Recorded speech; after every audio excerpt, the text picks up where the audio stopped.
अस्सलाम वालेकुम। इटली के साथ पाकिस्तान के ताल्लुकात बहुत ही अहमियत के हामिल हैं। इटली दुनिया की बड़ी इकॉनमीज़ में से है, जैसे कि आप सब जानते हैं 8वीं बड़ी इकॉनमी है दुनिया की, $2 ट्रिलियन की इकॉनमी है। यूरोप में तीसरे बड़े नंबर पे है। जो हमारे ताल्लुकात हैं इटली के साथ, उसमें ज़ाहिर सियासी, इक़्तिसादी और कल्चरल और फिर हमारी एक बड़ी डियास्पोरा भी है इटली में। बल्कि इटली में इस वक्त यूरोप में पाकिस्तान की जो सबसे बड़ी डियास्पोरा है यूके के बाद, वो इटली में है और यूरोपियन यूनियन में पहले नंबर पे। तो कोविड जो है, इसका पैंडेमिक जिसने कि पूरी दुनिया को हिला के रख दिया है, उसने इटली में भी बहुत तबाही फैलाई। कोई 35,000 के करीब अमवात हुई इटली में उसकी वजह से, और उससे जाहिर है कि इनकी जो इकॉनमी है उस पर बहुत फ़र्क पड़ा। पाकिस्तान के साथ जो इक़्तिसादी ताल्लुकात हैं उसमें भी एक जो है एक हिकअप बना। लेकिन जो अच्छी बात यह है कि वो बड़ी तेज़ी से हमारे जो इक़्तिसादी इनके साथ ताल्लुकात हैं वो बड़ी तेज़ी से रिकवर हुए हैं, और मेरे पास कुछ अच्छी खबरें हैं उस लिहाज से। हालांकि इटली की जो इक़्तिसादी इस वक्त हालत है उसमें कोई 9 से 10% के करीब इस वक्त नेगेटिव ग्रोथ है यहाँ पे, जो कि बिल्कुल अनप्रेसिडेंटेड है।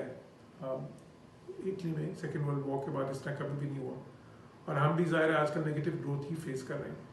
लेकिन उसके बावजूद पाकिस्तान और इटली के दरमियान जो ट्रेड थी, जो कि बहुत ज़्यादा अफेक्ट हुई इस सारी सिचुएशन से, इस पेंडेमिक की वजह से। लेकिन फिर भी अच्छी बात यह है कि अगर हम पूरे साल के फिगर्स लें तो जो हमारे सबसे लेटेस्ट फिगर्स हैं इस वक्त 2019-20 के फाइनेंशियल ईयर, उसमें पिछले साल के मुकाबले में जहाँ पे हमें कोई 164 मिलियन का खसारा था, हमें इस साल कोई 200 मिलियन के करीब सरप्लस ट्रेड में मिला है। तो ये बहुत ही अच्छी खबर है। कैसे मौके पे जबकि पाकिस्तान को बहुत ही मुश्किल इक़्तिसादी सूरत हाल का सामना है, उसमें एक जो है ना एक डेफिसिट जो है वो सरप्लस में बदल गया। इसी तरह अगर हम रेमिटेंसेस की बात करें, वो भी एक पाकिस्तान के लिए बहुत अहमियत का हामिल है। बल्कि इस वक्त तो पाकिस्तान की जो रेमिटेंसेस हैं वो हमारी टोटल एक्सपोर्ट्स से एक्सीड कर गई हैं। तो शायद हमारे लिए अब एक्सपोर्ट्स से भी ज़्यादा, फॉरेन ट्रेड से भी ज़्यादा रेमिटेंसेस ज़्यादा अहम है। तो रेमिटेंस में भी इटली जो है यूके के बाद सबसे ज़्यादा रेमिटेंसेस यूरोप में इटली से पाकिस्तान जाती हैं, और यूरोपियन यूनियन में सबसे ज़्यादा नंबर 1। उसमें भी बहुत इजाफा ही हुआ है। बल्कि जो अच्छी बात यह है कि इवन इस मुश्किल सूरत हाल में, जिसमें कि मैंने आपको जो नंबर्स दिए हैं इक़्तिसादी तौर पे, यहाँ पे भी 9-10% नेगेटिव ग्रोथ हुई, बेशुमार अनएम्प्लॉयमेंट हुई। ज़ाहिर है कि एक बहुत मुश्किल सूरत हाल का सामना था मुल्क को। लेकिन उस दौरान में भी हमारी जो रेमिटेंसेस हैं वो इटली से पाकिस्तान, वो एक्चुअली बढ़ी हैं। इनफैक्ट ओवरऑल पिछले साल के मुकाबले में काफ़ी इजाफा हुआ है। और अगर हम जून के महीने की बात करें तो उसमें तो तकरीबन 70% के करीब इजाफा हुआ है रेमिटेंसेस में।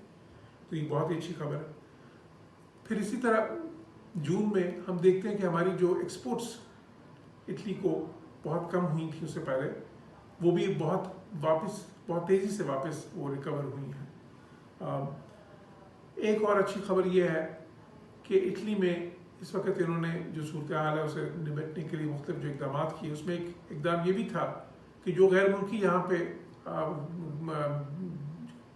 इलीगल जो रेगुलर स्टे में मुलविस थे, या उनका स्टे रेगुलर नहीं था, उसको हम ये कह सकते हैं, उनके लिए इन्होंने एक प्रोग्राम शुरू किया है जिसमें कि उनको रेगुलराइज किया जाएगा, उनको टेम्प्रेरी वर्क वीज़ा दिए जाएंगे और फिर वो एक्सटेंडेबल होंगे।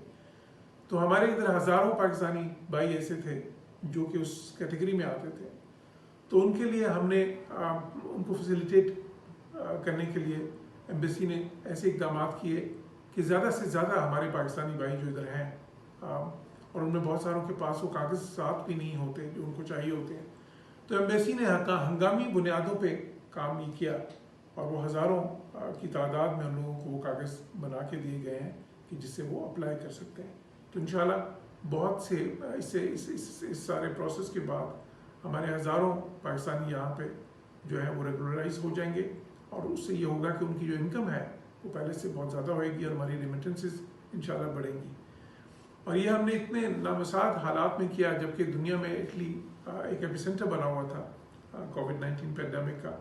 उसके बावजूद हमारी एम्बेसी जो सी है वो खुली रही, हमारे कौंसल सेक्शंस खुले रहे सारे, यहाँ पे भी और मिलान में भी। और ऐसे मौके पे जबकि दूसरी जो एम्बेसीज थी, मैं आपको ये बताता चलूँ यहाँ पे कि यहाँ पे इनके फॉरेन ऑफिस वालों ने भी मुझे बताया कि उनके जो सीनियर अफसर हैं वो हफ्ते में एक बार आते थे उस वक्त, उनकी रोटेशन पॉलिसी इस तरह की थी। यहाँ पे जो बड़ी बड़ी एम्बेसीज हैं दूसरे मुल्कों की, मिसाल के तौर पे बरतानिया के सफ़ीर ने मुझे बताया कि अभी भी उनके 95% अफसर इस वक्त भी बरतानिया की एम्बेसी के वो घर से काम कर रहे हैं। लेकिन हमारी पूरी जो है पाकिस्तान एम्बेसी है यहाँ पे भी, और हमारा जो कौंसलेट जनरल है मिलान में भी, वो दोनों सारे अफसर सारे स्टाफ हम वक्ती फुल टाइम उसी तरह काम कर रहे हैं जिस तरह पहले करते थे, और इस दौरान में भी इन सारे मुश्किल हालात में भी वैसे ही काम करते रहे। तो इंशाल्लाह हमारी कोशिश होगी कि जो हमारे ताल्लुकात हैं इटली के साथ, सियासी तो ज़ाहिर उसमें तो बहुत गुंजाइश है, पहले भी बहुत अच्छे हैं, लेकिन जो इक़्तिसादी ताल्लुकात हैं वो भी जो है बेहतरी की तरफ ही गामज़न रहें और उससे आपको अच्छी खबरें मिलें इंशाल्लाह।